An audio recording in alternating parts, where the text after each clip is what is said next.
The growth of Delta started before Stampede. So Stampede is an extra fuel on it, but the fuel was there already.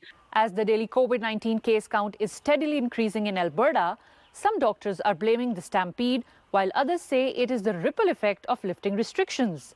On Friday, Alberta Health reported just 98 new cases, while the provincial total of active cases shows a different figure.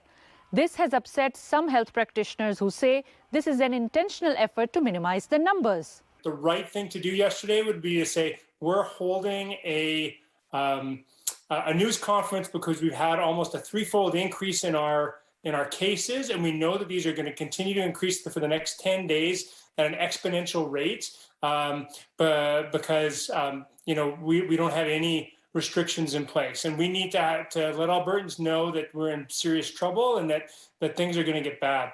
Alberta Health says there were 173 cases reported for the day, but because of a server upgrade that stripped out old duplicates, the net total of 98 new cases was reported.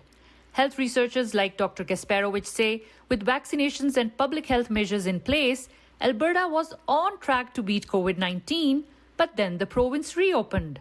Now all the leading indicators are going up, and two of them, like wastewater sampling in Calgary and Delta variant growth, can be traced, like they started going up on July 4th, July 5th. So it's before Stampede. Then other indicators like daily new overall cases count, test positivity rate, and R value, they started to grow up on around July 14th.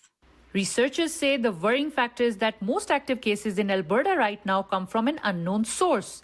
And Albertans aged 20 to 29 continue to make up the bulk of active cases, with those aged 30 to 39 coming in second. This is totally predictable. The people who are going to be out going to Stampede, not wearing masks, going to parties, are the young people who have always thought of themselves as invincible. They've been told explicitly by their chief medical officer of health and by their premier that COVID is over, that they no longer need to do any of the safety precautions that have kept us safe through this time. What were we expecting? Like, this isn't rocket science. In Calgary, Henna Saeed, City News.